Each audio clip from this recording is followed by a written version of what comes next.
BB is part of the presidential task force. So the process here for really handling thing is a part and parcel of what we are involved in.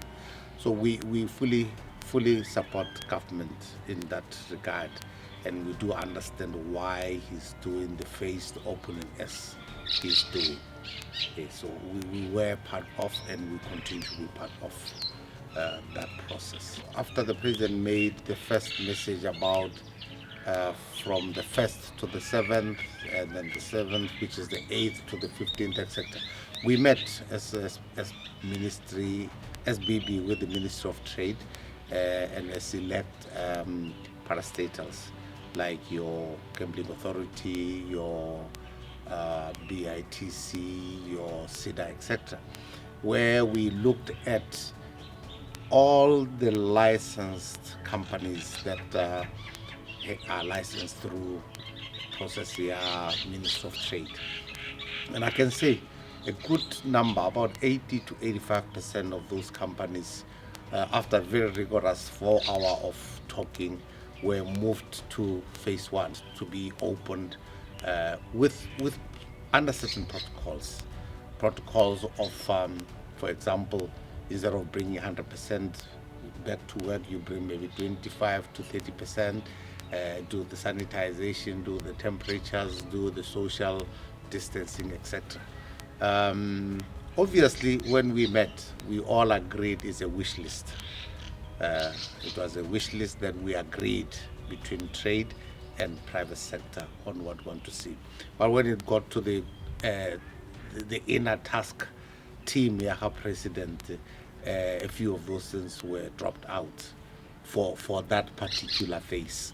For example, restaurants. We recommended that restaurants should be open now, sit-in restaurants.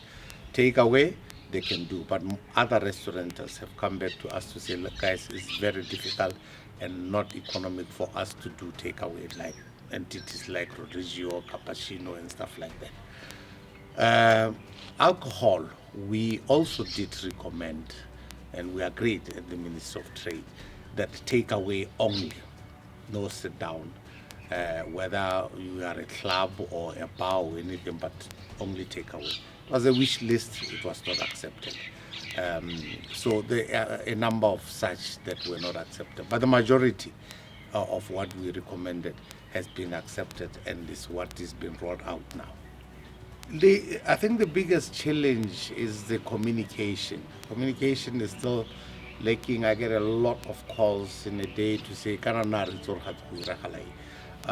but the biggest challenge is that, for example, we're in phase 2, but we're already in another Gaborone lockdown.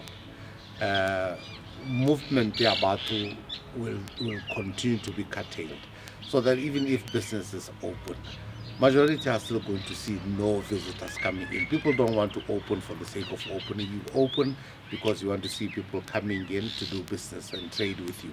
So how would say we incur the costs, but it doesn't make sense. I think the movement of people with time ought to be more loosened up so that there are more people who can move to certain areas. I'm sure right now malls are still as empty as even before this period that Limbokoyoni. So therefore that's a problem. It is still posing a problem, and it's not been made easy by the discovery of this recent case here. This week for us co-businessing, we see it as a preparatory week. Very prepared, because now they have to bring in things like temperature checks. They probably have to bring in sanitation of the buildings. So they should sanitize the premises, they should bring in temperature tests, they should take their people through these protocols and train them. The wage subsidy, if we can start with it, it seems to be kicking relatively well. I haven't had a lot of complaints about it. What I've had, and which is what I'm very unhappy about, is how certain companies that can afford, and mark my words, I'm saying certain companies that can afford, take advantage of the wage subsidy and decide totally not to pay anything to their employees and only give them the 1,000 to 2.5. We've got people, the 20, 30,000. One called me, and my basic salary is about 19,000 point something. Now they've totally cut it off, and I'm being paid 2.5. And when you look at that particular company, which I won't mention by name, it has income as we talk now that is paid by government, and a hefty income for that matter. I give Wika Matsana, I'm talking about serious money. But here's this company doing that to its employee. I think the relationships between employer-employee are going to be very, very strained. And that now could bring in other connotations come past Corona 2019. So I would encourage companies to please sit with your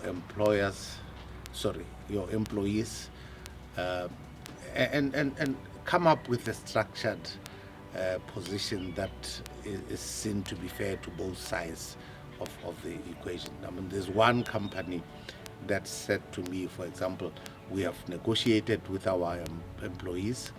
We are going to pay them 50% of their salaries across board from their normal salaries. So tell us, they asked me, what happens when government subsidy kicks in? And I said to them, you continue with the 50%, but you give them their subsidies. Don't then withhold the subsidy. So that effectively, if a person earns 10,000, they're paying that person 5,000. So how 2.5 the person can take 7.5 home? It's a 2,500 drop on the salary, but it's better than if they were to be just paid 5,000. It's a very, very difficult one, and it's something that is handled at the Ministry of Finance. It's about the country affordability. That we have discussed it almost from day one, and we have not necessarily wanted to impose our thinking as the private sector. And the reason is very basic. I have members who are saying our landlord won't stop charging us rental, even though we have totally closed down since April 2, but we're paying. And when I approach the landlord, he happens to be a tenant somewhere, right? And the landlord there is government. And he says, you expect me to give these tenants of mine a rental holiday, and yet I'm not getting a rental holiday Cookie Sunday, right? So I approached the government department or parastatal that is not giving him a rental holiday. And the story was very simple, but that's not policy. It's a negotiated thing between the landlord, and the tenant, and therefore it transacts downwards between that tenant who is the tenant here, but now he's the landlord here. The only way is for government to come in and subsidize rental. The government says it's tough, guys.